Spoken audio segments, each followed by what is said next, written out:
Yep. Most High Christ. All right. All right, Israel, bear with me 1 second. I'll be ready to get with y'all in a minute.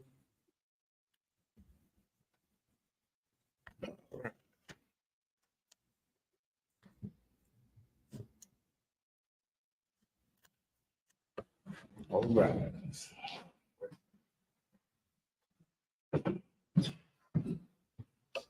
All right.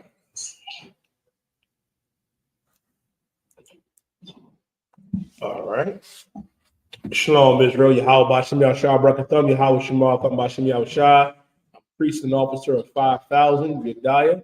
Holding it down, man. It's the Thursday night history class. You know what I mean? We are in the seventh night of Hanukkah. Let me let everybody know something, man. Black, Latino, and First Nation man and woman. We got to understand, man, that our high holy days and our feast days are important to celebrate and important to keep and understand because the customs of this place is vain. The customs of America, a lot of our people watch the watch is going to gear up to celebrate Christmas. And Christmas, you know what I mean, is a false, fake holiday.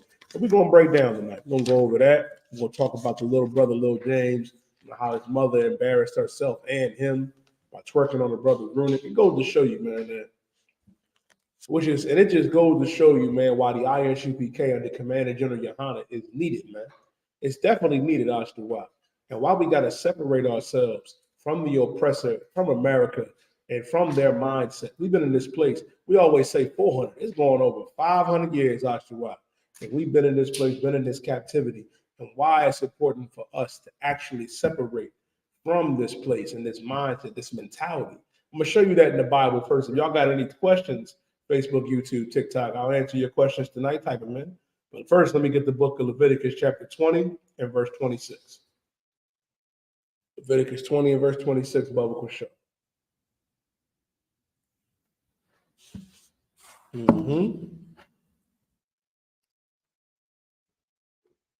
Yep. Yep. Leviticus 20 and verse 26. Let me know when you got it. The book of Leviticus chapter 20 verse 26. He shall be holy unto me. The Bible says, ye shall be holy unto me. When you look the word holy up, holy means to be separate. Holy means to be set apart. That's what it means to be holy. Holy ain't your mama, your auntie with that crazy looking feathered hat on in church. Holy means to be separate, set apart. Keep going, and you're right. I got the good scotch. Because guess what? Because I know somebody's going to say something. Scotch is lawful. Strong drink is lawful. Wine is lawful. Can't be a wine bibber. No, you can't be a drunkard. Can't be that. But oh, best believe, and I can show you precepts on that. I can show you in the Bible where the strong drink, the kazak, is good. As a matter of fact, Layasha. Go ahead, keep going. So like I was gonna say if I could. Go ahead. The word holy, like, it's just something that's just thrown around by the church. Like they just say, holy this, holy that, but they're not even understanding. Like the reason why you would say like that's the holy Bible, holy people, you gotta think the Egyptians do this, which is what they said in the beginning of the law. So don't do what the Egyptians is doing. Absolutely. You see what I'm saying? They do this with the blood of them. You don't drink animal blood. You see what I'm saying? They, another nation, eat shrimp, crab, pork, and lobster and bacon. They don't eat shrimp, crab, pork, lobster, and bacon. You don't have children with the other nations. Like, people not understanding what that word holy means. Like, that holy and the law really go hand in hand. A lot of people don't understand this. It's like, no, you absolutely correct, brother. Absolutely correct. They have no idea. They throw that word around. There's a lot of words to get thrown around that our people don't understand the meaning too. Like when you look at this Bible, right? When it says Holy Bible, understand the word holy means to be separate, set apart. It's the separate Bible. This ain't for everybody. This is only for Blacks, Latinos, and Native American Indians. I pray you understand it. You sound like a slave. Talking about that's the oppressor's drink. Is it the oppressor's air? Is it the oppressor's water? I tell you, our people, y'all kill me. Salaki. You love the oppressor more than anything. We like, well, you doing this with the oppressor. Go ahead, Oscar. If I could, that goes to show like how our people don't have the wisdom that they need to understand what type of place they're in. And that let us know too that y'all didn't understand Jesus Christ. Christ walked the earth. He was saying he was the king of the Jews, but the Romans were the ones who were in charge of his people. Mm-hmm. You understand what I'm saying? So while the Romans were in charge, what did Christ do? He went around saying he was the king of the Jews. But guess what? When they asked him, he said, you still got to pay the taxes. Who's making all this money? It's absolutely. Christ showed us how to live in captivity. So we sit here, you talking about Christ, we talking about Christ, but you don't even understand Christ because you saying he doing something after the oppression. That's a good question. I'm going to answer your question. But Oscar, what you saying, Oscar, is just so heavy. We got a good question on TikTok.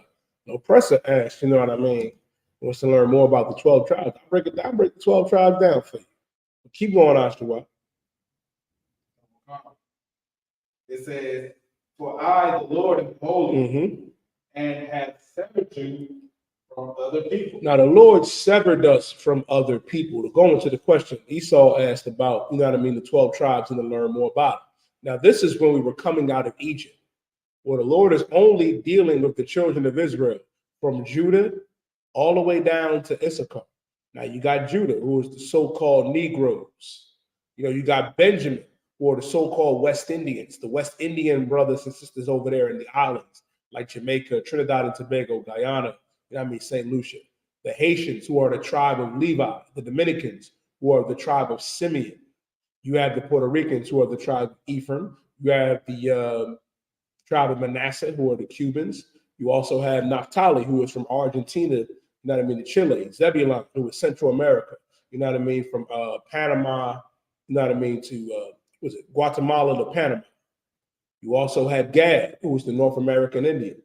You have Reuben, who is the Seminole Indian. You have Issachar, who is the Mexicans today. That's the 12 tribes of Israel. Oh, excuse me, from Colombia to Uruguay, you know what I mean, who are the Asherites, who are the tribe of Asher today. Now you got Judah, Benjamin, Levi, Simeon, Ephraim, Manasseh, Gad, Reuben, Asher, Naphtali, and Issachar. Those are the 12 tribes of Israel. The 12 tribes of Israel today are so-called Blacks, Latinos, and Native American Indians. If you read in the Bible, you go into these curses in Deuteronomy, the 28th chapter. You know what I mean? All the way down. It breaks down the curses that only affect Blacks, Latinos, and Native American Indians, like the transatlantic slave trade, which is in the Bible. And I can pull that precept for you too, if you need it. That's Deuteronomy 28 and 68. Well, the Lord here is telling us, the children of Israel, Black, Latino, and First Nation man and woman, that ye shall be holy unto me, for I, the Lord, am holy. And I can break that down for you. I'll break it down for you. For I, the Lord, am holy, and have severed you from other people, meaning the Lord has severed us from other people, meaning the Most High chose the children of Israel to be his people, Blacks, Latinos, Native American Indians, and severed us from other people, meaning this: he took our people and severed us. If I took my arm and severed it from my body, it's no longer attached. Now, what's important about that? Meaning he wants us to be separate. Separation is good. One of the worst things that ever happened to our people was integration. Keep going. It says that ye should be mine. That ye should be what? Mine. That ye should be mine. Ooh-wee. Ooh-wee. That ye should be mine. And here's the thing. It's not up to interpretation, because this is not a religion. Being an Israelite is not a religion. It's a nationality. It's our culture. It's our way of life. Like, let me ask you, Thomas, could I convert to being a Chinese man? Like, if I decided to wear the Kung Fu slippers, I start wearing a gi, I start getting a little Bruce Lee bowl cut, and I start saying, you know, the glass is only half full when it's empty. Confucius said. If I start doing that, would that make me Chinese? No, I can't convert to that. I can't. No. If I moved to Saudi Arabia and removed my mitri, the glorious mitri, which is holy apparel, and then put on that turban, you know what I mean, and hop on a camel, does that make me an Arab? No, it does not. I can't convert to someone's nationality. And it's insulting to think that you can convert to mine. God's love is very conditional. And I'm going to answer your other question too. I didn't forget about you in Romans, the 3rd chapter, and the 27th and the 28th verse. I didn't forget about you. I'm going to get to that too in a second. But God's love is very conditional. And I'm glad you asked that, because guess what? Guess what? Most people think, right, that God loves everybody. That's not true. Most people think that we have so-called free will. We do not have free will to do whatever the hell you want to do. You don't. God's love is very conditional. And I'll break it down. Now, Rastafarianism is a religion that was made up by our West Indian brothers and sisters, man, honoring, you know what I mean, heathens like the East Indians and their gods. The people that are Rastafarians, the West Indians, they are Israelites. They're the tribe of Benjamin, but they're just caught up in a false philosophy and a false way of life. Because smoking anything like weed or coke or crack or, fentanyl is unlawful. Smoking anything is unlawful, period. And then you proclaiming Haile Selassie, you know what I mean, to be your Christ. And then you wear the customs of those East Indians and their god is Shiva with those dreadlocks. That's heathen customs that our God does not want us to do. But the people of over there in the West Indian Islands, those black people in the West Indian Islands, they are Israelites of the tribe of Benjamin. Now, to go to the one brother's question, he had a question in Romans 3:27. Go to Romans 3 and verse 27. We're going to read it straight through. The book of Romans, chapter 3, verse 27. This is a good question. Where is boasting then? Mm-hmm. It is excluded. By what law? Of works? Nay, but by the law of faith. Mm-hmm. Read verse 28. Therefore, we conclude that a man is justified by faith without the deeds of the law. Now, what does this mean when it talks about? Now, I'm assuming you're trying to say the law is done away with. I've had Christians, you know what I mean? I've had Christians, you know what I mean, try to pull certain precepts in Romans, the 3rd chapter, excluding the first verse, I.S.U.P.K, which we're going to go to, excluding that, to try to avoid the law. Now, what is Paul saying? Where is boasting then? Is it excluded by what law of works? Nay, by the law of faith. Now, when it says by the law of faith, therefore we conclude that a man is justified by faith without the deeds of the law. Now, the first thing we have to understand is this. The law is not done away with, and I'm going to explain. But let me explain to you the importance of faith. You know what I mean? And having faith, you know what I mean, in the Most High, having faith in our King, Yahweh Shah Mashiach. Because you know what you would do if you actually had faith. What would you do, I.S.U.P.K? Go ahead. You would keep the law. If you was a faithful man, if you put your faith in the Most High, guess what? You would keep the law. And to further answer it, it's a little further down. Now, I'm not saying you in particular, you know what I mean, brother, to ask this question. But most Christians that go here, they fail to understand the context and they fail, you know what I mean, to read a few verses above, you know what I mean, their precepts. Now, first, you got to understand what is faith. You got to understand what is faith. And no, the Irish are not part of the 12 tribes. The Irish come from Esau. We're going to break that down. Hebrews 11:1 says, now faith is the substance of things hoped for the evidence of things not seen. That's faith. That's faith. Now, faith is the substance of things hoped for. Faith is the substance of things hoped for the evidence of things not seen.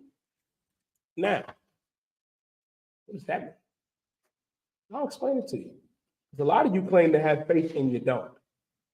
You claim to love Christ, but you don't. Because if you did have faith in Christ, you know what I mean? You've never seen Christ. You didn't. You're not in the Israelite school of universal practical knowledge. You're not. You don't even understand our King, Yahweh Shah Mashiach. You don't even understand. And that's not true. That's not true. And I can prove that to say it's impossible to keep all the law. Because Christians also say, what I.S.U.P.K in Philippians, I can do all things through Christ. If you can do all things through Christ, you mean to tell me you can't stop doing what? Because most people, when they ask this, and I knew this what it was, Isupk. I knew that's what it was when he pulled this precept. In reality, when you say you can't keep the law, what law can't you keep? I'm going to assume that you can't stop getting high. I'm going to assume that you can't stop eating pork. I'm going to assume that you have some type of proclivity that you are having a hard time trying to beat. And I'm here to tell you from one brother to another, you can beat that demon. You can conquer it. You selling yourself short. You selling yourself short saying it's impossible. Let me tell you why it is not impossible. I'll tell you why. So give me 1 second. Give me 1 second. Because that's the thing. Y'all claim Christ, claiming Yahweh Shah Mashiach. But Christ said in Matthew 19 and 26, but Jesus beheld them and said unto them, with men this is impossible, but with God all things are possible. So what are you saying? You telling me that you can't stop eating pork? That's what it sounds like. It sounds like the brother can't stop eating pork. It sounds like you can't stop being a deviant. That's why you asked for this precept in Romans. But let me drop you down a little bit. This is one thing that they don't read, Isupk. He wanted Romans 3 and 27 and 28, and I broke it down. By faith without the deeds of the law. Now you're not getting punished. Now you don't have the Levites coming to you. You know what I mean? Because now, you know what I mean, we're under the priesthood of Melchizedek. Now if you mess up, the Lord is going to deal with you directly, and you don't want that. But the law is not done away with. I'm going to show you why the law is not done away with. Isupk, can you read verse 30? And then read down. 3 and 30? Yeah, read 3 and 30. Read 3 and 30 for me. Book of Romans, chapter 3, verse 30. Mm-hmm. Seeing it is one God, which shall justify the circumcision by faith, and the uncircumcision through faith. Now, when it talks about justify the circumcision by faith and the uncircumcision through faith, you have Israelites, you know what I mean, that understand the law, statutes, and commandments, and you have certain brothers and sisters who never heard of a day in their life, but they're going to be justified. How are they going to be justified? How? We're doing it right now. We're teaching. We're doing what our King commanded us to do. Now, read verse 31. Do we then make void the law through faith? I'm asking this brother. Do we then make void the law through faith? Because you wanted to go up to Romans 3 and 27 to 28 that say that the law is done away with. I'm going to cut you in your own chapter that you pulled. It says, do we make void the law through faith?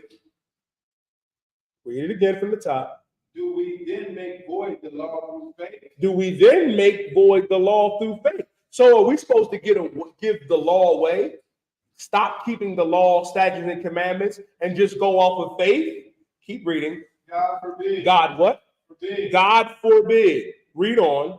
Yea, we establish the law. We what?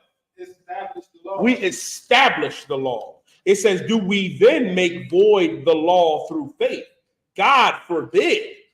Paul saying, God forbid. Yea, we establish the law. What does it mean where it says we establish the law? I'll tell you. You go to Romans 7 and 1. Paul said, because you wanted to go to Romans, I'm going to stay in Romans. Romans 7 and 1 says, know ye not, brethren, for I speak to them that know the law. So when Paul is speaking to our people, who is he talking to? He's talking to those who knows the law. But you're trying to say Paul is saying that we don't have to keep the law. Now go to Romans chapter 6 and verse 1, Isupk. Go to Romans 6 and 1. I want to know too. I'm looking at the comment section. What law can't you keep, brother? What law can't you keep? The book of Romans chapter 6 and verse 1. What shall we say then? Shall we continue in sin? Shall we continue in sin? Shall we continue to not keep the law? Shall we continue to eat shrimp, crab, pork, and lobster and live in our proclivities? Keep reading. That grace may abound.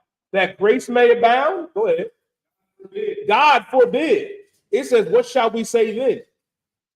Shall we continue in sin that grace may abound? Shall we continue in sin because we have grace? What is grace?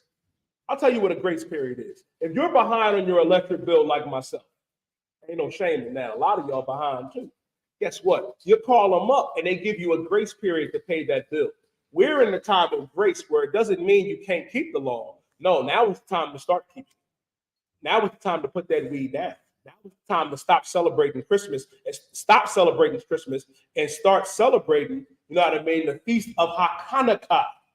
Now, God forbid. Read Romans 6 and verse 15. Verse 15. What then? Shall we sin because we are not under the law, but under grace? Now, here we go. Here we go. It says not. What shall we say then? Because we are not under the law, shall we sin because we are not under the law? I'm asking you. I'm asking you, HD. I'm asking you. This is what Paul's asking. What then? Shall we sin because we are not under the law, but under grace? What should we do? What should we do? I'll tell you. Read again from the top. What then? Listen, I already answered that question, brother. I answered that. You got to answer mine, or you can roll. We ain't doing that. No, he read Romans 3 and 31, where it says, you know what I mean? We established the law, that we're not supposed to void the law through faith. Because what we read in Romans 3 and 30 and 31 is at the end of the chapter, which means what? Paul is coming to the conclusion of that matter by telling us that we're not voiding the law. We established the law. Paul didn't need, listen, when Paul became Paul, when the old man Saul, you know what I mean, died with Christ, guess what? Paul became a new man. Paul was a new man that didn't eat shrimp, crab, pork, and lobster, that didn't have, you know what I mean, that wasn't out here living a tumultuous lifestyle. No, not at all. It says, what shall we say then? Because we are not under the law, but under grace. Read. But under grace, God forbid. God forbid. God forbid. The law is not done away with, brother. The law is not done away with. You're right. You're the joke. I'm a real Jew. I'm a real Jew. Even the term Jewish, if I was to say, oh, I'm blackish, what does that mean? What does that mean, the suffix ish? Why do they call themselves Israeli or Jewish? Why don't they call themselves Jews or Israelites? Because they're not those people. They're not those people. We're the people of the book. We're those people. We're the Israelites of antiquity. Going back to Romans, the 3rd chapter, do we then make void the law through faith? God forbid. Yet we establish the law. We establish the law. And guess what? And establishing the law, that's why we teach our people. That's why we come out. What do you think Paul was doing? What do you think Paul was doing when he was writing those letters to Timothy and Titus? What do you think he was doing when he went up and set up those schools, those 7 schools out there in Asia Minor? You think Paul was out there, you know what I mean, preaching like a pastor? No, Paul wasn't that type of brother. Neither was Peter, neither was John, neither was Matthew. Guess what? Neither was Christ. Christ taught the law. I pray you understand. As a matter of fact, since I'm already there, Isupk, give me Matthew chapter 5 and verse 17. Let me show you what Christ said out of his own mouth. And then I'm going to go to the other question that Esau had about God loving everybody. I'm so glad Esau came in and was like, well, God loved everybody, because I can show you that God doesn't love you. Read that, Isupk. Matthew 5 and 17, then I'm off that top. Go ahead. Think not that I am come to destroy the law. Christ said, think not that I have come to destroy the law. Jesus Christ, a black man, by the way, came and said, think not that I am come to destroy the law. Meaning Christ is coming to let you know, don't think that I'm coming to destroy the law. Keep going. Or the prophets. Or the prophets. Oh, I'm not coming to destroy the prophets or the law. Read. I am not come to destroy, but to fulfill. He said, I've not come to destroy, but to fulfill. Christ said, I've not come to destroy, but to fulfill, to show us how it's done. To show us that we can keep these commandments. That is not impossible. That is not impossible. And the whole thing with anyone, I'm so glad you asked. Let me ask you a question, Tracy. Did Christ come for everybody, or did Christ come for his people, according to the Bible? I'm asking you. Did Christ come for everybody, or did Christ come for his people? Just asking. I want you to be very careful how you answer this question. That's the script. He's coming for those who are saved by Christ. Nah, you're beating around the bush. Who can be born again? I was born again. I.S.U.P.K was born again. Solomon was born again. Michael was born again. I mean, Michael was born in the truth. Most High Christ. Excuse a lot. That young brother was born in the truth. We were sent back. We were born again. Now, is he coming for everybody, or is he coming for his people? Not teaching falsehood, because the Bible says, I.S.U.P.K, give me Matthew 1 and 21.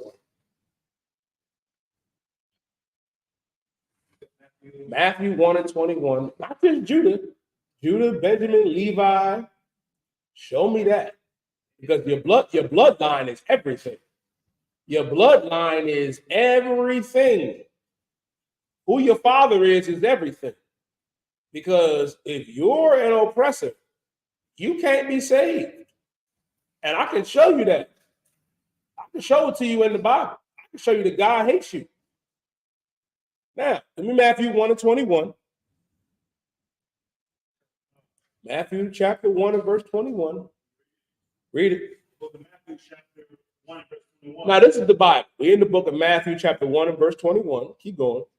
It says, she shall bring forth a child.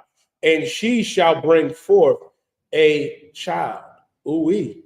Who's the she that's going to bring forth a child? It's talking about Mary. Mary's the one that's going to bring forth a child. Keep going. And thou shalt call his name Jesus. And thou shalt call his name Jesus. Yahweh in the Hebrew. Read. For he shall save his people. And he shall save who? And he shall save who? His people. And Christ shall save his people. All people? His people. Everybody. His people. It says he shall save his people. Read. From their sins. From their sins. Now, this is the Bible. It says that Christ is coming to save his people from their sins. Two things. Who is Christ's people and who's able to sin?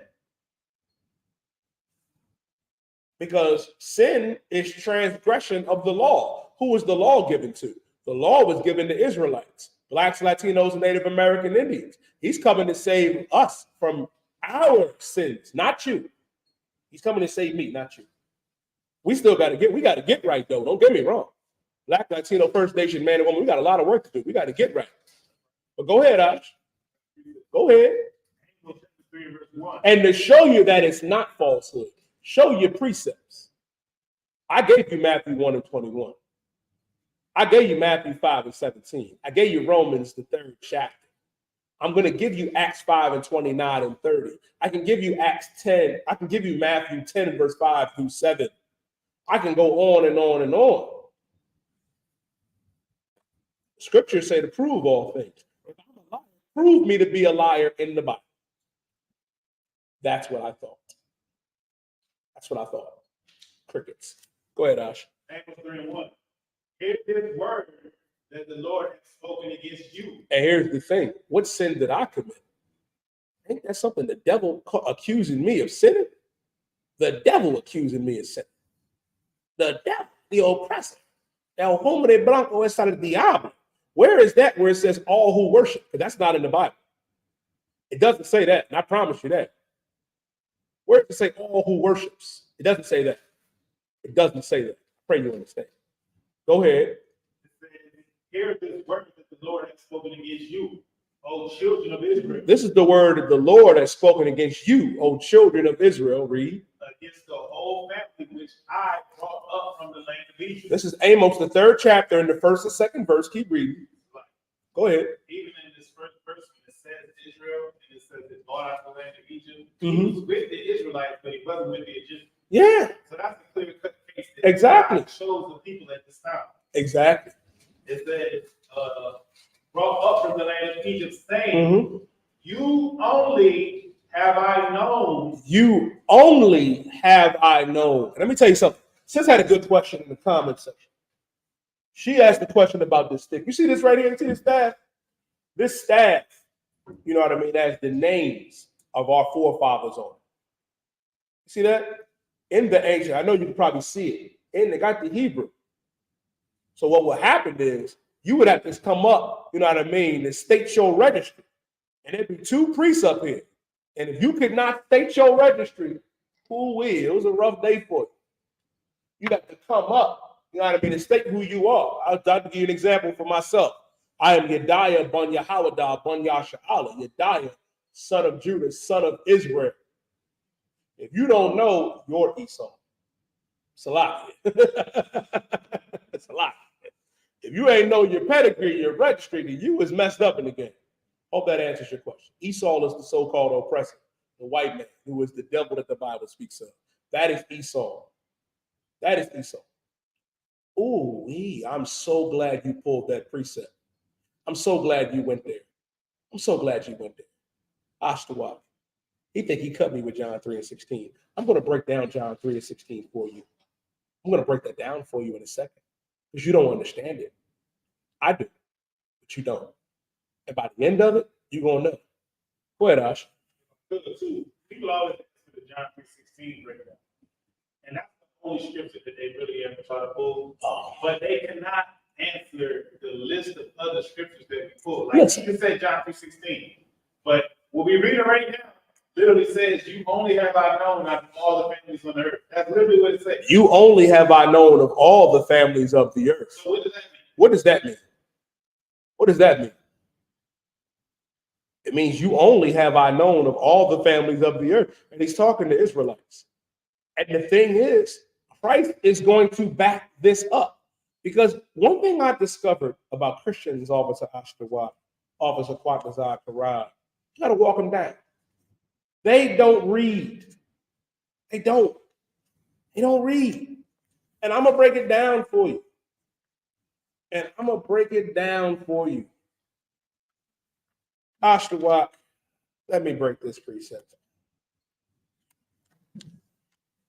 Let me break it down. Ooh.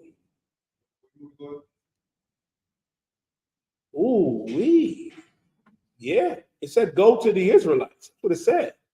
It said in Matthew chapter 10 and verse 5. He said, go not into the way of the Gentiles, but go to the lost sheep, but go rather to the lost sheep of the house of Israel. That's Christ speaking. You can't get around that. Christ said to go to the lost sheep of the house of Israel. Like, you can't get around none of that, buddy. I pray you understand. But I'm going to break down your precepts for you because that's what I'm here for. That is what I am here for. And understand that. Ooh. Oh, I am so glad that you went there. Because you know another thing too, right, Ashtawa? I never claimed to be Jewish. I'm an actual Jew. I got to pay attention. He also pulled in Colossians 3:11, where there is neither Greek nor Jew, circumcision nor uncircumcision, barbarian, Scythian, bond nor free, but Christ is in all and in all. I agree with this precept. But verse 12 says, but put on therefore as the elect of God. Who is the elect of God? Who's the elect? Oh, didn't we just read about that? You only have I known of all the families of the earth. When it says neither Jew nor Greek, you do know, right? You do know that Paul was called a Roman. Ooh, wasn't he Ashtawa? Wasn't he that? Wasn't he called that? You do have to understand, right, that we were scattered abroad. If you read James chapter 1 And verse 1, it says, I'll get it for you. James, a servant of the Lord Jesus Christ, to the 12 tribes which were scattered abroad. You have Israelites, blacks and Latinos, Native American Indians in Greece that were living like the Greeks. And here's another thing. Did you know that when you look that word Greek up, it's called Helen? And guess what? Get that for me, I.S.U.P.K, in the Bible dictionary, because they claim we don't study something. They claim we don't study. Give me the Zondervan Pictorial Bible Dictionary or the Compact Bible Dictionary, and we'll break down when it says neither Jew nor Greek, because they don't understand it. Go ahead, Sally.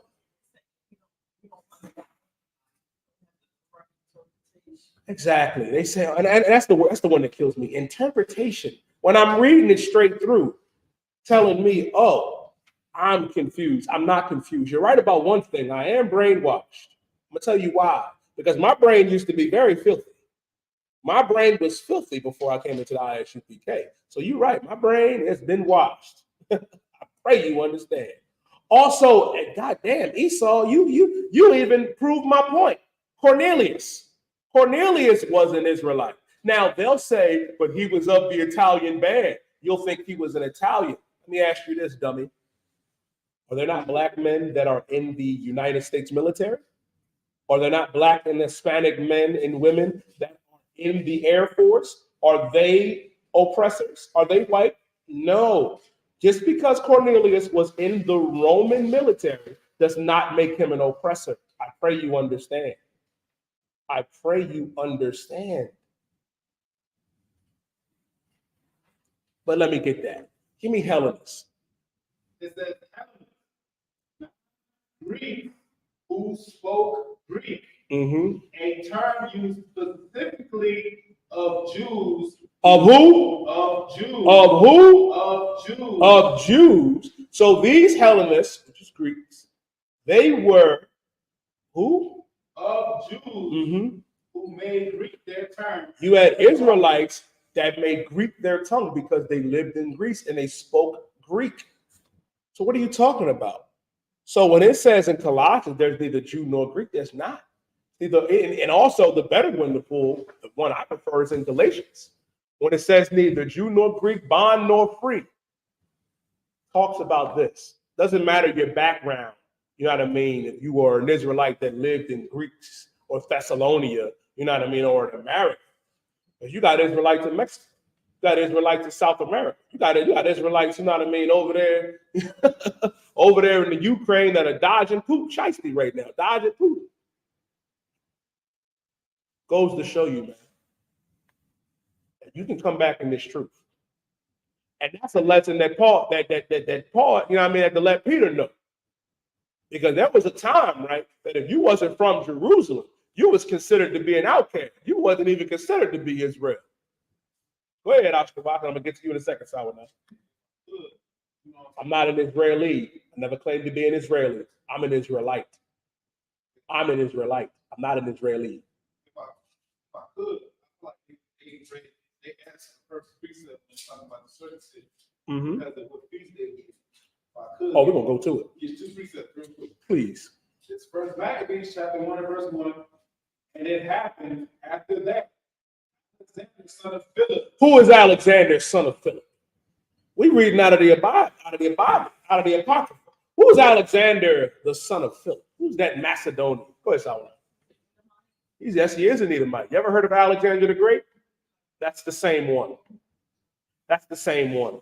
This is during the Renaissance, the resurgence of white supremacy, when Alexander circumnavigated the earth and started conquering. That was prophesied in Daniel, the 7th chapter, after Babylon with Nebuchadnezzar, after with the Persian and the Medes under Darius. Now, and it's going to go into that, I believe, I.S.U.P.K, with Alexander the Greek. Keep going. It's like after that, son of Philip, Macedonian. The Macedonian, meaning this, the Macedonians are oppressors. Keep going. Who came out of the land of Chittim, had smitten Darius, king of the Persians and the Medes, that he reigned in his stead the prince of Greece. Now, This is after Alexander rose up and slew Darius, slew the Persians and the Medes. Now it's the rise of the Greek Empire. Go ahead. Go ahead. I'm gonna get a couple more. I'm gonna get 2 more. Mm-hmm. Verse 57. Whosoever was found with any book of the Testament or any committed to the law, the king's commandment was that they should be put to death. Listen, because if you were a Black, Latino, or Native American Indian, get 2 Maccabees 6:6. Get that. If you were caught not keeping the king's commandment, if you were caught not keeping Christmas, not keeping Thanksgiving, you were unalive. There was a time when they didn't want our people to know that we're the Jews of antiquity, that we're the Israelites. That's why the Lord had to send his prophets back in 1969. They used to unalive us for wanting to keep the Feast of Hanukkah, for wanting to keep all of these high holy days and feast days, man. Keep going. Go ahead, I go say. Now, if I could, and that's these Edomites in the comments, which I don't understand, is the reason why you read the New Testament and you don't understand what's happening is because your people made it unlawful for the real Jews to practice the custom. And we're reading about it right here. And then you took the middle part out of most of the Bible, and then you say it's not canonical. You say it's not canon, so it's not really part of the Bible. So you can't even read the part. They got the history of when you made it unlawful for them to circumcise your children, which is in verse 61. It says, and they hanged the infants about their necks and rifled their houses and slew them that had circumcised them. So you weren't able to circumcise your kids back then, which is why he's saying that the circumcision counted for non-circumcision and all that. He's talking to 2 groups of Israelites, but some of them weren't circumcised because they lived under Greek occupation or Roman occupation. So they never got circumcised. They were raised as Greeks, which is where the word comes from. It's your fault. The Edomites that's in the comments that you're sitting there, you trying to tell us that we're wrong? No, your people changed our book and made it into a lie. Look at your history all over the earth. Look what you did to us in America. You taught us that we was just black. Yeah. You called us the N-word. We didn't come from anywhere. You understand what I'm saying? Look what you did to the Native Americans. You didn't got them on concentration camps. You already. Look what you did to the Mexicans. You done pushed them all the way out of there. Look what you do everywhere you went. That's what you did when you ran into the real Jews, man. And that's it. Give Oscar Walker hair. Oscar Walker saying it's so heavy, right? That is what the oppressor has done to our people. Got one oppressor in the comment section saying, I'm a Baptist. God loves me. Does God love the Native American Indians? I'm asking a question. Does God love the Native Indians? Does God love the Seminole Indians? Oh, he does. But why do you celebrate Thanksgiving? Why do you celebrate the mass genocide of God's chosen people? Let me explain something to you. You got to turn this. Got to understand something. Give me Romans 9:13. God does love the Native American Indians and Seminole Indians. But you know that God can actually hate. Now, you said you're white. So-called white people come from Esau. When Esau was born, he was born red and hairy all over. That's why in the summertime, in extreme heat, you turn red. In extreme cold, you turn red and pink because you're Esau. And this is what God had to say about Esau. Give me Romans 9 and verse 13. I'm going to prove to you in the Bible that God does not love you. Romans 9 and 13. This ain't me saying this. This ain't my opinion. This is God. Read. The book of Romans chapter 9 verse 13. As it is written, Jacob have I loved. As it is written, Jacob have I loved. God loved Jacob. Yes, Jacob and Esau were brothers. I saw you ask that earlier. That's why I wanted to go this. They were. But here's the thing. God loved Jacob. Jacob is the forefather of Israel, the forefather of blacks, Latinos, and Native American Indians. Read. But Esau. But Esau, God said, for Jacob have I loved. Now, what does it mean where Jacob have I loved? It clearly says that God loves Jacob. But Esau, read. Have I hated? But Esau have I what? Hated. Esau have I what? Hated. Book of Romans chapter 9 verse 13 says, as it is written, Jacob have I loved, but Esau have I hated. God hates Esau. God hates the oppressor, who is the devil that the Bible speaks of, man. Go ahead, Mr. Watt. If I could, it's something that I've been, kind of meditating on a lot lately. When you look at this image and you read scriptures like this, you see why they had to lie and say that this is what Christ was. Like, that's why they had to lie about it. Because if we know that God ain't Esau, and you try to tell anybody anything, why would we listen? Exactly. And that is not the real depiction of Christ. Jesus Christ is a black man like me. That's Caesar Borgia. That's Caesar Borgia. This is an oppressor. Ooh wee. Jacob have I loved, but Esau have I hated. That's in the Bible. And I'll give you one more before I go into my topic. In the Hebrews chapter 12 and verse 16. Because for those that say, oh, Esau can be saved, Esau can repent. According to God, he can't. And I'll show you it in the Bible. I want you to notice something, TikTok. I specifically stayed in the New Testament for this. I'm going to tell you. Because y'all love to run to the New Testament. You love, and we study the Bible from Genesis to Revelations. From Genesis to Revelations, all of it is valid. Paul even said in Romans chapter 15 and verse 4, for all things written aforetime were written for our learning. Now let me tell you something else that Paul said that came from God. Read Hebrews chapter 12 and verse 16. Hebrews 12 and 16. Lest there be any fornicator or profane person as Esau. Lest there be any fornicator or profane person as Esau. What does it mean for Esau to be profane? For him to be vile, for him to be disgusting. How is he vile and disgusting? Look what he did to the Native American Indians. Look what he did. Unalived them, abused their men, women, and babies, and locked them up, you know what I mean, on concentration camps that they call reformist schools, where they said we're unaliving the Indian, but saving the man. You're the devil that the Bible speaks of. God said, lest there be any fornicator or profane person. Esau was a deviant, man, had all type of proclivities, Ashtawat, with men and babies and animals. It's a shame what they do to them animals. Solomon. Go ahead, you had a question?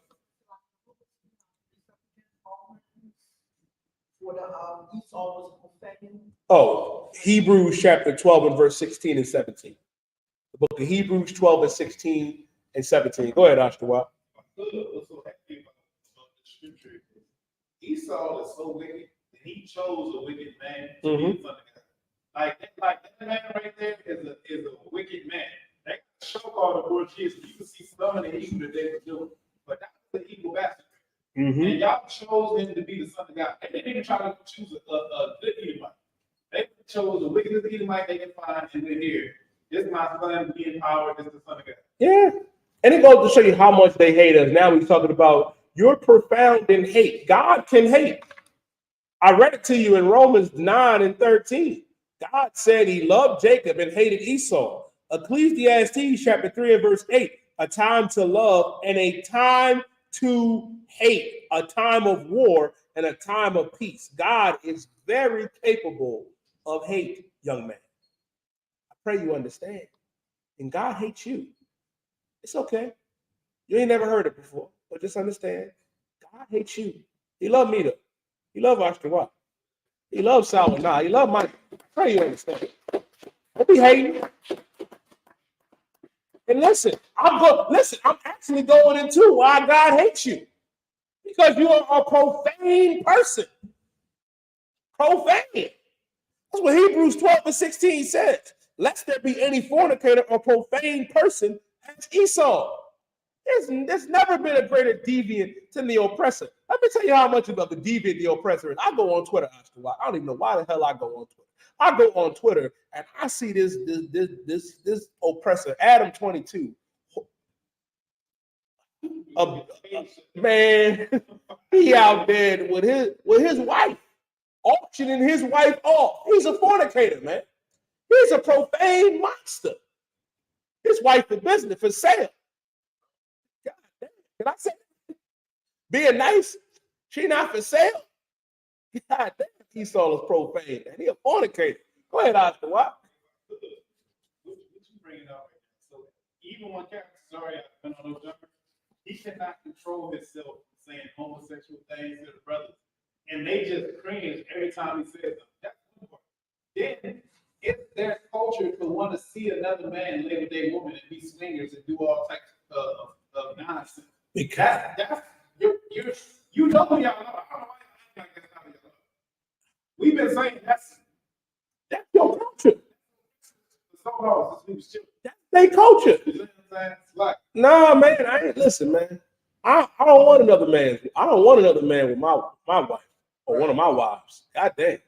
The oppressor love that because the oppressor wants to get with you. The oppressor is a profane person, a fornicator. Go ahead, Ashton. I'll keep reading. lest there be any fornicator, a profane person as Esau, who for one morsel of meat sold his birthright. He sold his birthright. He sold his birthright for one morsel of meat. Give you the backdrop. Esau was a man of the field, a cunning hunter. He out there in the field doing God knows what to them animals.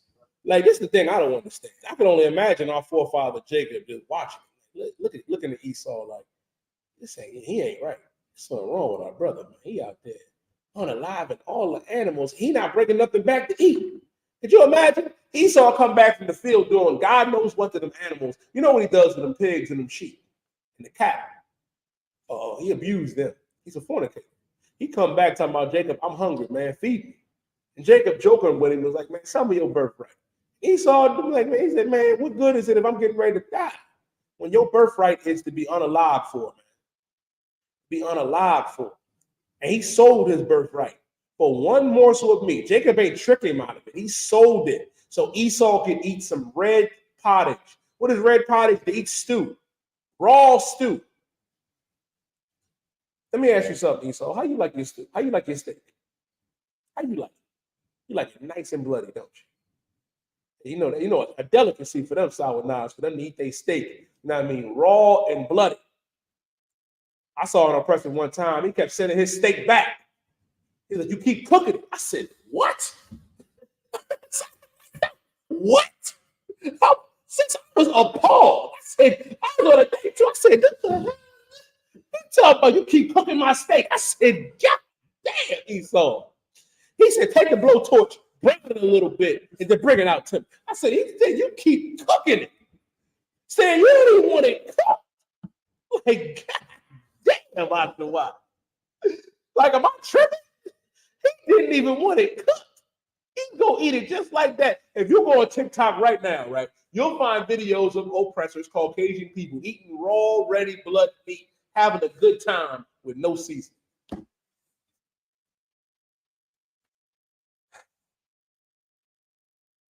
And that's what he sold his birthright for. For that. And they stand on it too. Go. Next time you go out, go get a steak medium well or well done. Esau gonna look at you like you a savage. Right. They're gonna look at you like you uncivilized. When you uncivilized, man, you don't even cook your food, let alone season it. Go ahead, Ash, before I get. Go ahead. No, I could. He tried to steal food. God damn, like it's still alive. Esau, I couldn't believe it, Sawanah. He said, you keep cooking it. He said, take the blowtorch, bring it a little bit on each side for 2 seconds, and then bring it out to me. I said, damn, oppressor is a beast. Go ahead. Keep reading. For ye know how that afterward, when he would have inherited the blessing. You would have inherited the blessing. You would have, but you didn't because you sold your birthright for one morsel of meat. He was rejected. He was what? Rejected. Esau was rejected. Oppressor, you were rejected. You were rejected. God didn't want you because he knew who you were from the beginning. He knew you were an evil bastard. Keep going. For he found no place of repentance. He found no place of what? Repentance. Esau found no place of what? Repentance. Esau found no place of repentance. And he can't atone for what he's done to the Native American Indians. He can't atone for what he's done to the Seminole Indians, the Mexicans, the Puerto Ricans, Cubans, you know what I mean, the Brazilians, the Negroes, West Indians, and Haitians, the Dominicans. You can't atone for that. Read. Though he sought it carefully with tears. Though he's going to cry and complain, you're not going to get repentance. I pray you understand, and I hope that answers your question. Now, let's get into the nitty-gritty of it. You see, our people, right, don't understand that we are in a glorious, you know what I mean, feast day, the Feast of Hanukkah. They had a brother named Mattathias and his sons, man, Judas and them brothers, man, that stood on business, that stood, you know what I mean, you know, on the Most High, kept the law, statutes, and commandments, and fought against the oppressor. You know what our people do now? They celebrate Christmas. A lot of you are going to get together and go broke for Christmas. And God is against Christmas. And I can show it to you in the Bible. Give me the book of Jeremiah, the 10th chapter and the first verse, Ashton. Go ahead, Ash. When we was in there, the Edomites were trying to shame us and saying God loves unconditionally, right? Right. So now we can show them that God don't love you back. And they know it. Well, you don't love God unconditionally. If you really love God, you would say, like, you know what? Even though God don't love everybody, I still love him. But you left, so you were hypocrite. Yeah, they are hypocrites. They're hypocrites. They're hypocrites, Ashton. Come on, Ashton. He's absolutely right. Esau is a hypocrite. He ran, but I expect Esau to do that. You know what Esau going to do? He going to go to the beach. He going to go out, you know what I mean, have a good time, light his cigar, forget about this ass whooping he got from the Israelite School of Universal Practical Knowledge on behalf of Commander General Yahanna, under Commander General Yahanna. He'll be all right. We'll see him in captivity, Ashton. We'll get him. We'll go. Can't run from this, man. Can't run from it. Of course they gone, brother. Y'all scared. I mean, like, brother Key, Ashton and Partizan Karab was in the comment section. You know what I mean? I was going over the precinct. They was hitting them with more. Like here. They can't take that. You know why? Because they cannot stand the fact that Blacks, Latinos, and Native American Indians understand this Bible and are coming back to our identity and showing and proving that the oppressor is the devil that the Bible speaks of. You showed that you was the devil. You did listen. Listen, they say there's good oppressors out there. Good oppressors kiss boots. They empty their bank accounts out. That's what they do. The bad ones, they run after they get cut. But let me show you in the Bible, right?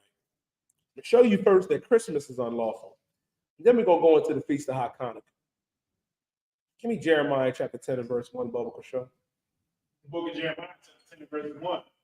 Hear ye the word which the Lord speaketh unto you, O house of Israel. Hear ye the word which the Lord spake upon you, O house of Israel.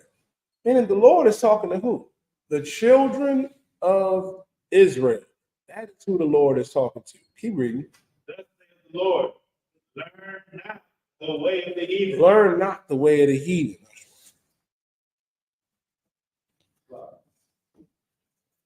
Learn not the way of the heathen. Meaning the Lord is telling us, right, to learn not the way of the heathen. Michael, gotta uncover your head, brother. Gotta take your hoodie off. You gotta uncover your head, brother. The water. Learn not the way of the heathen. Man, you ain't supposed to learn the ways of these heathens. You know what they want us to do? They want us to go out there and get a tree. They want us to go out there and go broke. You know, around this time, right? You know how many of our people literally find themselves financially destitute because you don't want the oppressor to make it seem like you're a bad parent because you have to go out and continue the tradition of Babylon, which is Christmas. That's where Christmas comes from.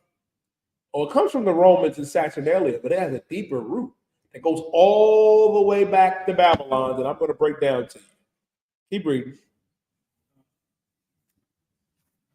It says, O house of Israel, thus saith the Lord, learn not the way of the heathen, and be not dismayed at the signs of heaven. And be not dismayed at the signs of heaven. Meaning this, don't be confused at the signs of heaven. What does it mean by don't be dismayed at the signs of heaven? I'll tell you.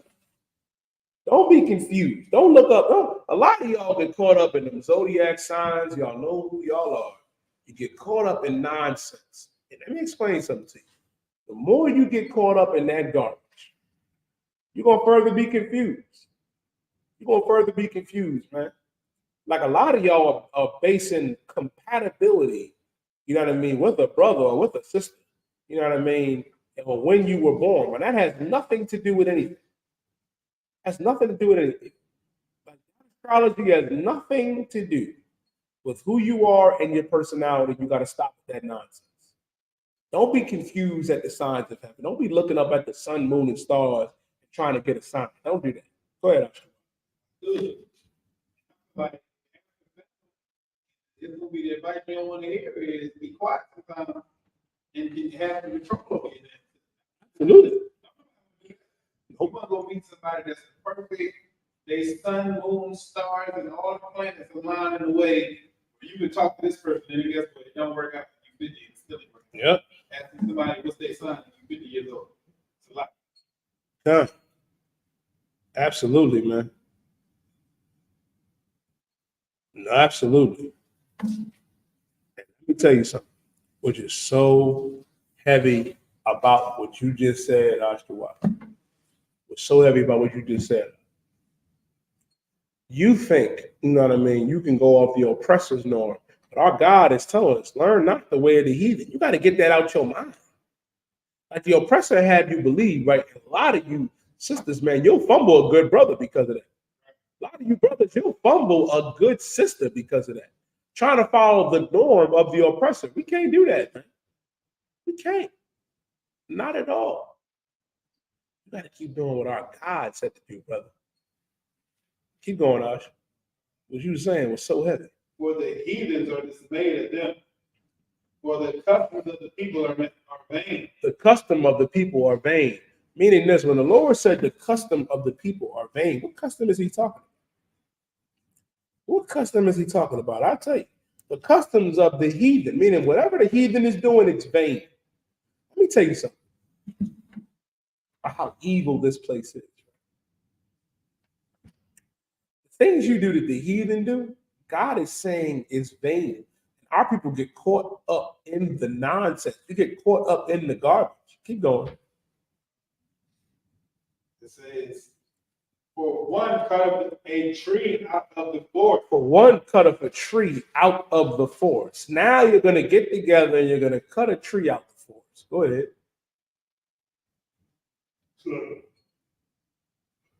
The work of the hands of the workmen with the axe. Mm-hmm. Now, the workman who out there with the axe, he's going to cut that tree down. Go ahead. They deck it with silver and with gold. They do what? Deck it with silver and with gold. They deck it with silver and with gold. Ooh-wee. What's that song they got? Deck the halls. That's what they do.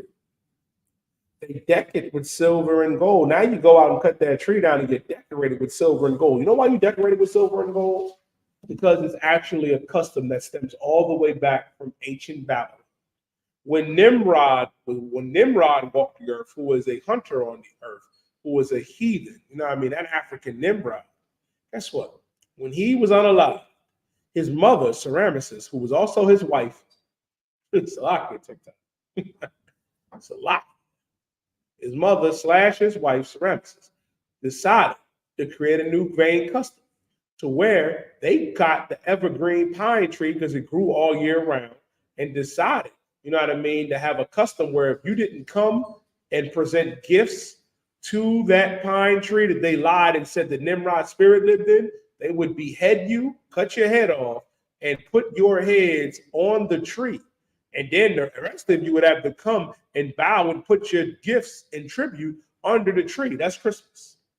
That's why when you get that tree, you deck it with silver and gold. The silver and gold represents the heads of everybody that didn't, you know what I mean, come and pay tribute to Nimrod after his death in that pine tree, which is nonsense. So when you go out there and you got to reach under the tree to get your gift, you're bowing down to Babylon. It's a Babylonian custom, man. It's unlawful. Keep reading. They fasten it with nails and with hammers that it move not. They fasten it. They fasten it with hammer and with nails that it moves not. Now you get that tree, you hammer it down in your corner, and how do you put your tree, you know what I mean, in water. You cut it down and you put it in water, and then you put all electrical equipment on it. I'm surprised half the blocks ain't burned down. You know how many fires are going to be, electrical fires are going to be because you want to do that, man? Because you want to celebrate Christmas, a custom of Babylon, when our God said not to do this, learn not the way of the heathen. Keep going. It says they are upright as the palm tree. They're upright as the palm tree. That palm tree, that Christmas tree that you got, it's upright. Keep going. But speak not. It speaks not. It can't talk, but I'll tell you how it can. Keep going. They must needs be born. They must needs be born. What does it mean when it says they must needs be born? I tell you, when you get caught up in that Christmas spirit, y'all start playing that Mariah Carey. She comes out of cryostasis every year with that goddamn song. And they say this is 'tis the season, right, Ashtawa? That's how it be born. It's they call it the Christmas spirit. That's how it's born. And it's unlawful. It's unlawful. It must be born because they cannot go, meaning you got to put energy into it. You got to put work into it, man. Well, you don't have to do that. Give me Amos chapter 5, verse 21. Our God hates Christmas, man. Our King hates it. They try to say it's about Christ. It's not about Christ. It is not. Let me tell you something, man. It's not. Let me tell you something. Black, Latino, and First Nation man and woman. And what's so important about it. Ashton what? Let me get some more of that Kazakh. Some of that doers. Just a little bit. We'll go to Amos chapter 5 and verse 21. Bear with me, Israel.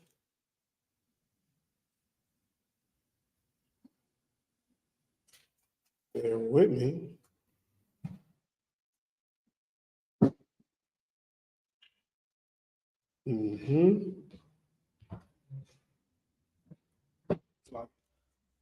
Yeah, that's good. Yeah, that's good. I want you to give me Amos chapter 5 and verse 21, Bubba, for sure.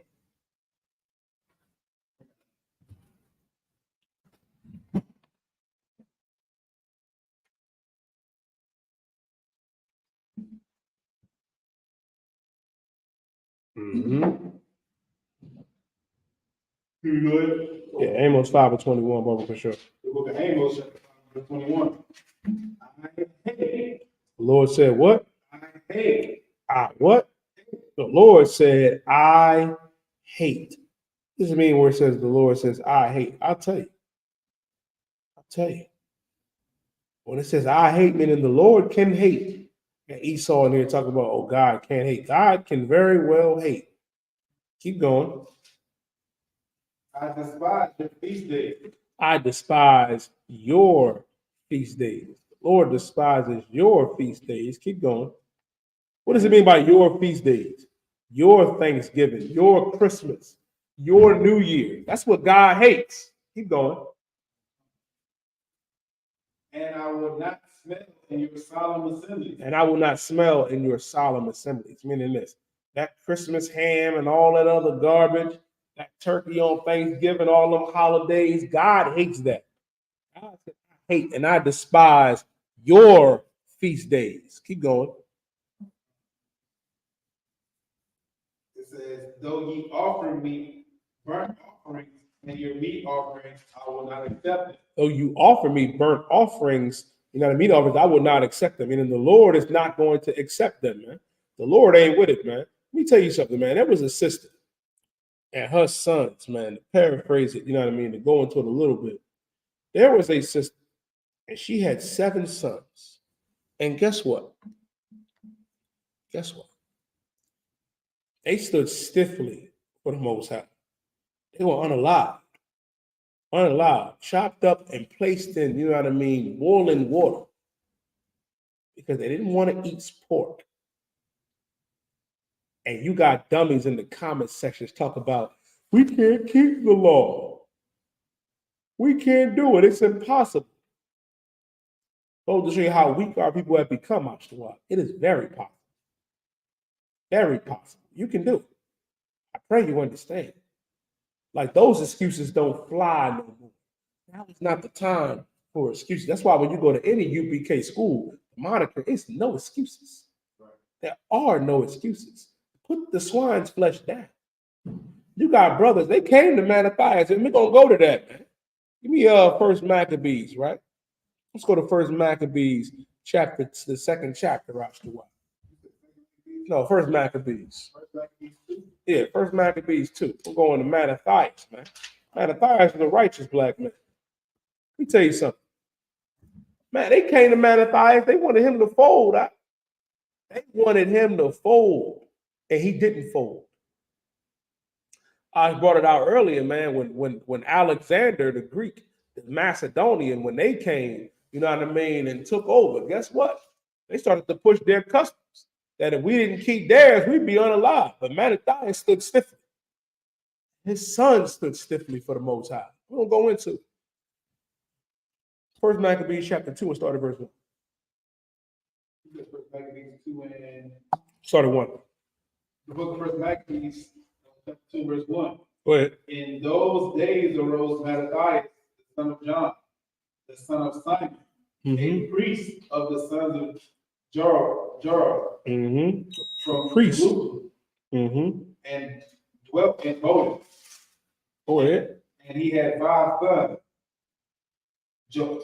Joanna, called Cadus, Simon, called Thaddeus, Judas, who was called Maccabees, Eleazar, called Aharon, and Jonathan, whose surname was Isupk. Meaning this, he had 5 righteous sons, man. Mattathias was a righteous brother, priest. Keep going.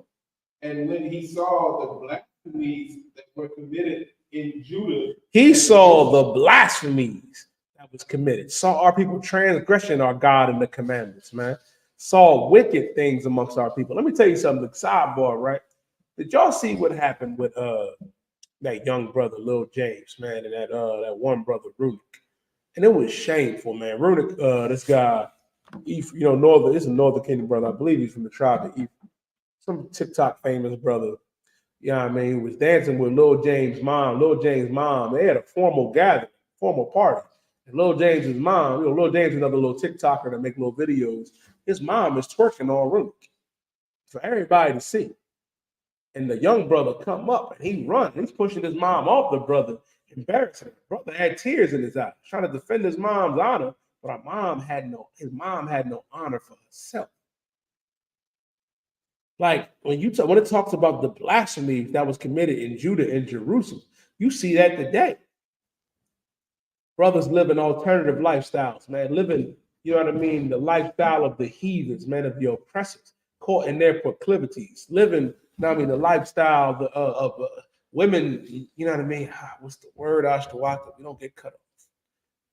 Women being promiscuous, over promiscuous. Can't do that. Because that was shameful, man. That young brother gonna be messed up, man. That young brother gotta grow up. He gotta come in here, man, and get counsel. Go ahead, Ash. That just goes to show that all this women empowerment, everything that y'all be thinking, oh, I use this to take care of my kids, all this at the third. You thinking it don't affect nobody, and it's just about you. What we learn in the UPK is everything that we do affects each other. You understand what I'm saying? Let alone your own child.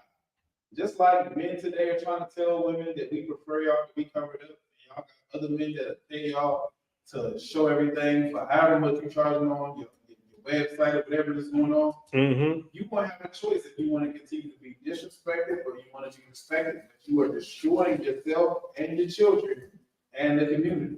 You understand what I'm saying? And as brothers, we got to make better choices than women. Now we try to get it together.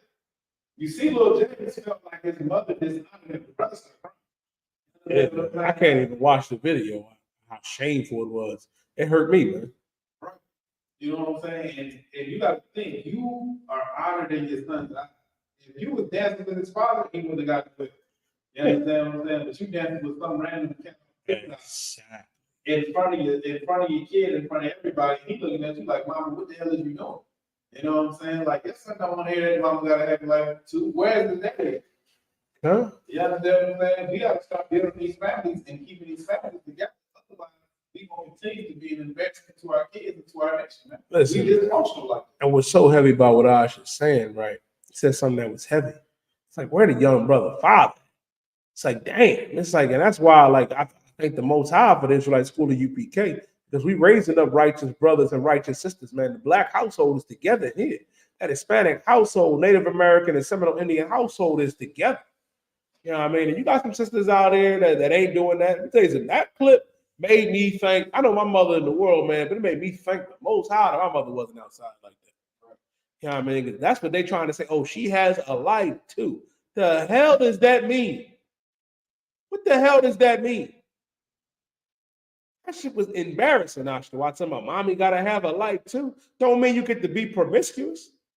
Don't mean you could be the big W.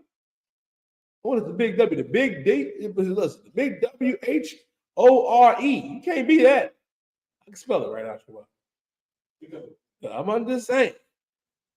Yes, you can't live that lifestyle. Not. Why when Mattathias saw the blasphemies that was committed, and they promote that. They tell you that it is empowering. What is empowering about you shaking your behind on another man that's not that boy's father? And listen, and even if it was his father, that ain't the time or place to be doing that. That ain't the time and place. God damn, like, where is the discipline? Where is the morality? Oh, wait. It's in the Israelite School of Universal Practical Knowledge. That's where it is. That's where it is. And you got to learn to have discipline.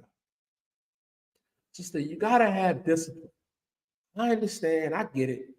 But you have to be disciplined. Can't live the deviancies that the oppressor pushes. That's for these heathens, not for us. So when it says he saw the blasphemies that was committed in Judea, you know what I mean, in Judah and Jerusalem, man, God dang. What did Mattathias say? Read verse 7.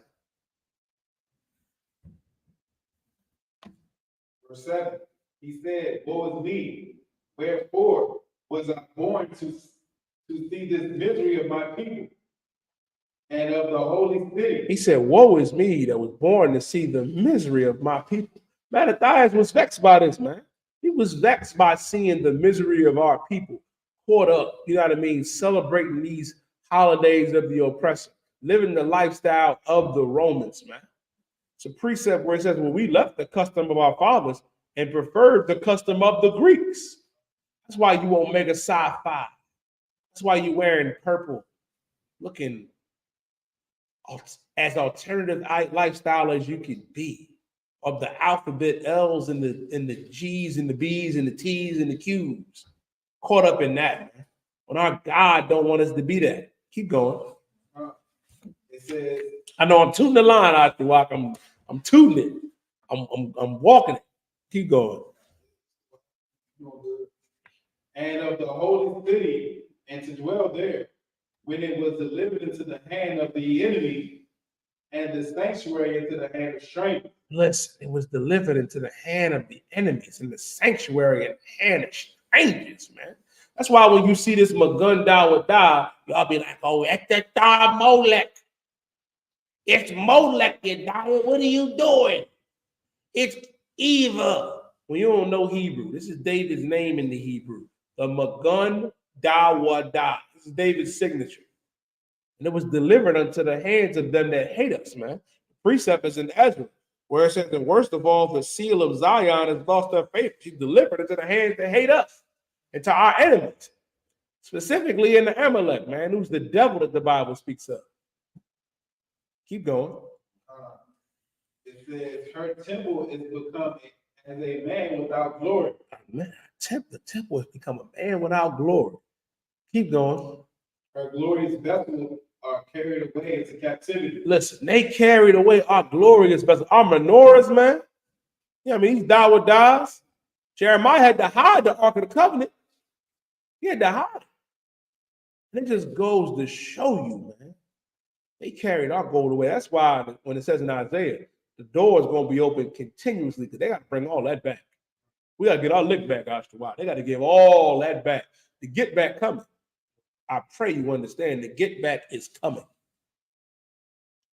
Drop down to verse 14. Verse 14. Then Malachi and his sons bring their clothes and put on sackcloth. Man, they started to mourn, man, and weep for what was going on. Keep going. And mourn very sore.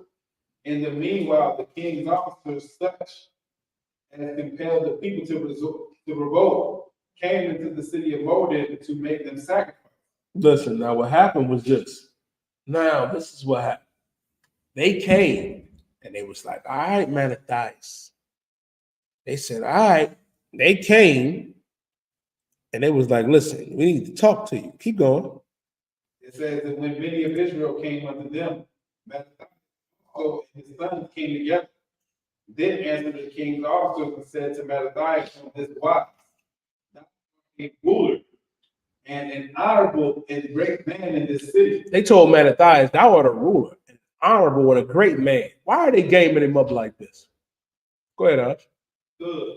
It just goes to show the nature of Esau. See, what he did was he did some recon before he came into the city. And now he's going to game up the guy that's popular and the people more than likely going to follow. He knew that they respect. You said he knew that they respected Mattathias. That's why they came to him. Why do you think? And that's why athletes and entertainers, like I know a lot of y'all love Charleston White and all these other, you know what I mean, brothers and sisters who are good at sports and good at making people laugh. That's their profession and that's their job. Their job is not to be leaders. Their job is not to be revolutionaries and to lead Blacks, Latinos, Native American Indians. That is the job of the Israelite School of Universal Practical Knowledge under Commanding General Yahanna. Commander General Yahanna doesn't sing, doesn't dance. He's not going to fold, not going to take bribes, none of that garbage. He stood stiffly and still stands stiffly. The rest of these generals, from General Muhammad, General Mayat, General Hajj, General Shalmar, General Katham, General Kabbalah, these captains and these officers, man, we stand strong in this truth. We're not going to fold. It's our job to teach and lead our people, not your athletes, not your comedians. Their job is to entertain. Let them entertain. They do a good job of that. But raising up our people, that's our job. Keep going, Ash. It says, and an honorable and great man in this city, and strengthened with sons and brothers. They said, man, you got them sons, you got brothers that respect you. Come on, man, Matthias, you need to get down with us. You need to get down with us, brother. You got your sons, they strong. Everybody respects you. They want you to fold. Keep going. Therefore, come thou first and fulfill the king's commandment. They said, come first and fulfill the king's commandment. You need to be the first one to come down here and eat this pork, celebrate this Christmas, this Thanksgiving. Keep going. Like as all the heathen have done. He said, like as all the heathen have done it. You see the oppressors did it. Yeah, you see the other oppressors did it. See the Arabs did it. Let me tell you something. After Hiroshima and Nagasaki, there ain't no more konnichiwa. There ain't no more of that. They wear suits now. They ain't samurai no more. Tom Cruise the last samurai now. Crazy, ain't it? Arabs, they don't wear the towel. Arabs don't wear they don't wear their garments no more. They don't wear the, you know what I mean, their attire. They wear suits now too. Yeah, they folded. Go ahead, Ash. Name their kids John, Bill, Fred, Archibald. I said, what? Good night. And a Haitian man named Peter. Name him Carrie. You'd be like, what? What's your name? Where you from? You know what I meant. Where you from? Folded. Go ahead, Ash. Like all the heathen have done. Yea, and the men of Judah also. Listen, they said like the men of Judah also. Like, yeah, they folded. We read about this, you know what I mean, in the opening of the feast, about how there was wicked men that came out of Israel. Wicked men that came out, Salaki. Yeah, me a little bit more. Just a little bit.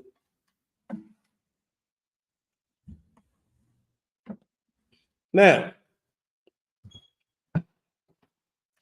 and this is what Mattathias' response was, Black, Latino, and First Nation man and woman.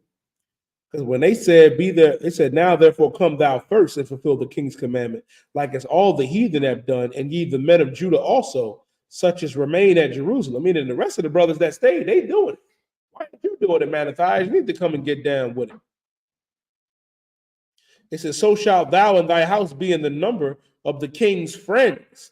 They said, why don't you be friends of the king? You'll be a friend. Like how Shaq's a friend. Like how Charles Barkley's a friend. Like how Steve Harvey's a friend. That's what they want. They want you to fold. That's what they want, Ash. The what? They want you to fold under the pressure. They want you to get caught up. Keep going.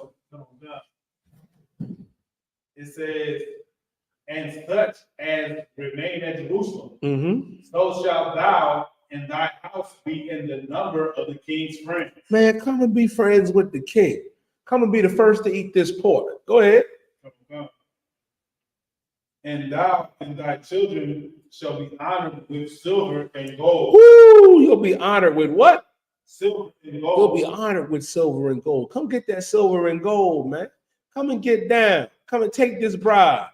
Trying to get them to sell out from keeping the Most High's law, statutes, and commandments, man. They do this to this day. Right. That's why your pastor is not worthy of being a priest. That's why your imam ain't. They folded. Us in the Israelite school of U.P.K, we don't fold. Keep going. And many rewards. And many rewards. They're like, come, man. Come get that nice car. Come get that girl. Come go get this. Put all different type of vices out there to try to get you to fold, man. That's why the precept is where it says, what profit a man if he gained the whole world but lose his soul? You don't want to do that. You don't want to find out. Keep going, Ash. It says, then Mattathias answered and spake with a loud voice. This is what Mattathias answered and spake with a loud voice, saying, Go, all the nations that are under the king's dominion obey him, and fall away, every one from the religion of their fathers. Let me tell you how much of a real nigga Mattathias is. He said, although all the nations under the king's dominion obey him and fall everyone from their religions of their fathers, he said, even though all of these different people, they'll bend the knee. They'll fold. They'll obey the king's commandment. He said, but me? But me? Nah, I'm good. I'm all right. We straight. We straight over here. Keep going. And give consent to his commandments. Mm-hmm. Yet will I and my sons. He said, but yet will I and my sons, meaning me and my family, me and my house, guess what? Read. And my brother walk in the covenant of our fathers. And walk in the covenant of our fathers. Barakataya Hawa Shah. Mattathias said, we're going to walk in the covenant of our fathers. Even though everybody obeys the king's commandment, they all will get down with him. We're going to get down and stay with our God. Keep going. It says, God forbid that we should forsake the law and the ordinances. He said, God forbid that we should forsake the law and the ordinances.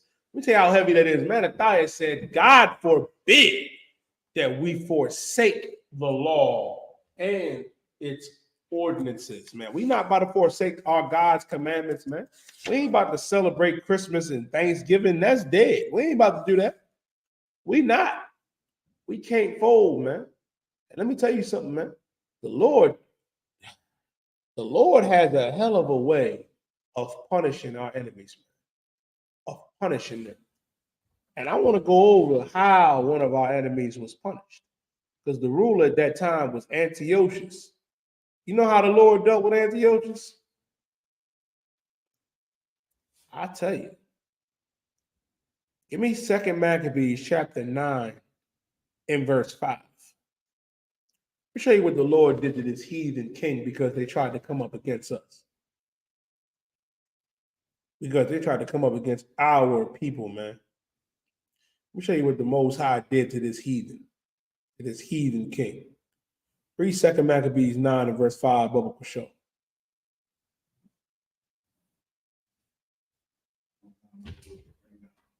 Oh, yeah.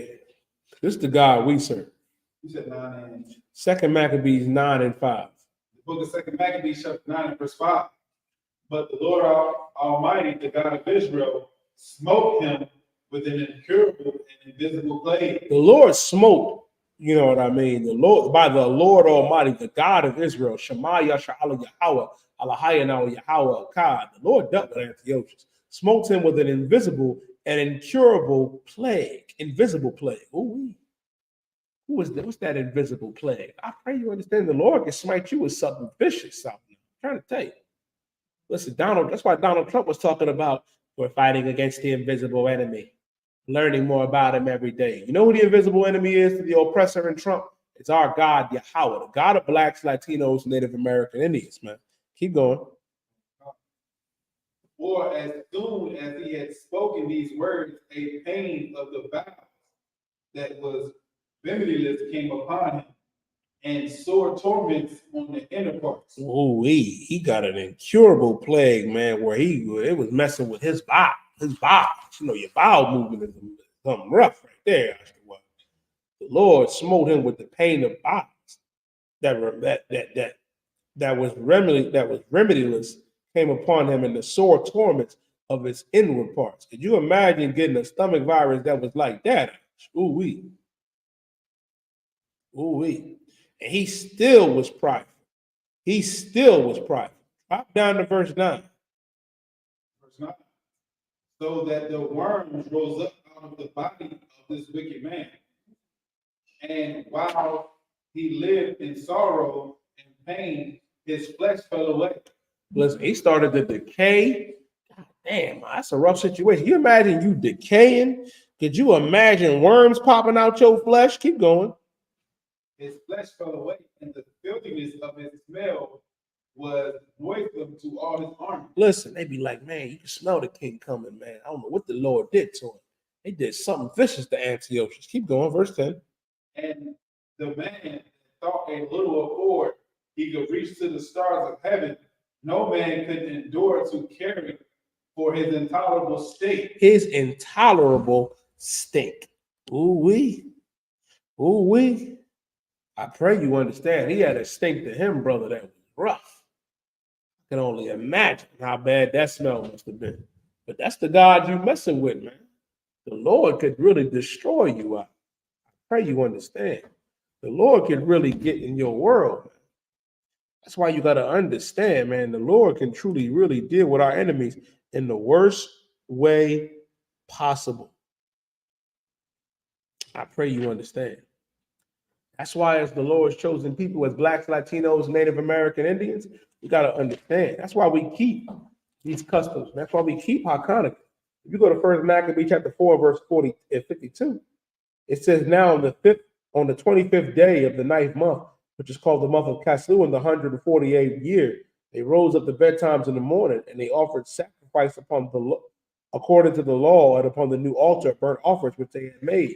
You know what I mean? After we came and was victorious, you know what I mean, against these heathens, winning these battles, man, the Lord, guess what?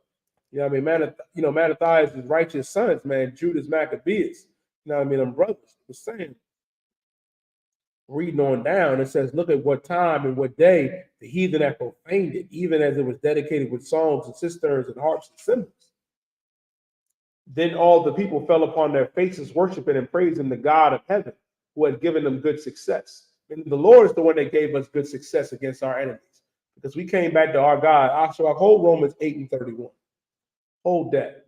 And it says, and they kept the dedication of the altar 8 days and offered burnt offerings with gladness and sacrificed the sacrifice of deliverance and praise.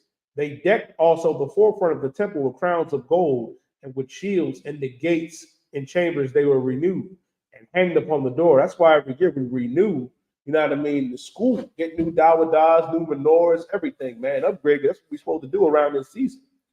And it said, Thus was there a very great gladness among the people, for that reproach of the heathen was put away. Moreover, Judas and his brethren, the whole congregation of Israel, ordained that the days of the dedication of the altar should be kept in their season from year to year by the space of 8 days, by the 25th day, by the 25th, you know what I mean, day of the month Cashew and the mirth of gladness. And that's in the Bible too, man. Because Christ kept the feast of the dedication. Christ kept it. If you go to John chapter 11 and verse 22, right? And they say the Apocrypha, Ashtawak. They say this Apocrypha is not biblical canon. I'm going to show you that it is, man. You go to John the 11th chapter, right? And you go to verse 20, or 10 and 22. 10 and 22, it says, and it was at Jerusalem, the feast of the dedication, and it was winter. And Jesus walked in the temple in Solomon's porch. And then came the Jews round about him. Understand this? Christ kept the feast of the dedication, Hanukkah. Christ kept it. Christ kept this feast day, man. And it was what? It was winter. That's why, you know what I mean? We keep the feast of Hanukkah. We keep Purim. We keep those feast days. We keep the high holy days, man. We remember what the Lord did for us, man. Remember how if you stand stiffly for the Lord, guess what? You ain't got to worry about your enemies. Give me Romans chapter 8 and verse 31. Romans 8 and 31. What shall we say to these things? If God be for us, who can be against us? If God be for us, who can be against us? Who can be against us, man? Who can be against us if God be for us? If God be for us, who could be against us? I pray you understand. Listen, man, Exodus 23 and verse 22, it says, but if thou shalt indeed obey his voice and do all that I speak, then will I be an enemy unto thy enemies and an adversary unto thy adversaries. Meaning the Most High will be an enemy unto our enemies and an adversary to our adversaries if we do what our God said. What is it that our God told us to do? I'll tell you. God told us this. Ashtawak, give me Romans. Salakia, no, give me Revelations.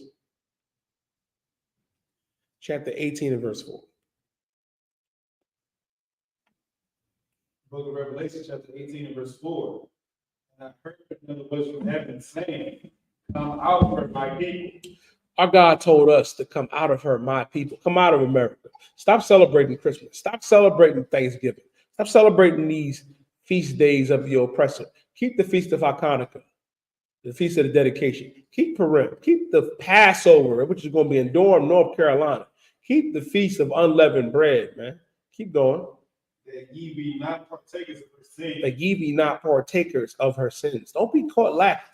Don't be a partaker of her sins. Read. And that ye receive not of her plagues. That ye receive not of her plagues. Ooh-wee. I pray you understand. I pray you understand. He said that we receive not of her plagues. Guess what? Guess what? You keep Christmas and Thanksgiving and all that, you get plagued by the Most High. You wonder why your life is ruined. You wonder why things ain't going right for you, because the Lord don't want us to keep Christmas. The Lord don't want us to celebrate your birthday. Our God does not want us to do the things that oppress us. That's why it says, come out of her, my people. That ye be not partakers of her sins, that you receive not of her plagues. America is going to be plagued, man. America is going to be destroyed for what they have done to Blacks, Latinos, and Native American Indians. That's why we have to understand. If I can get one more precept, Ashtua. One more precept. Shalom, warrior. Get me 1 Peter, chapter 2 and verse 9. 1 Peter, chapter 2 and verse 9, Baba Kushal. The book of 1 Peter, chapter 2 and verse 9. That ye are a chosen generation. We are the chosen generation. We're the ones the Most High chose. Keep going.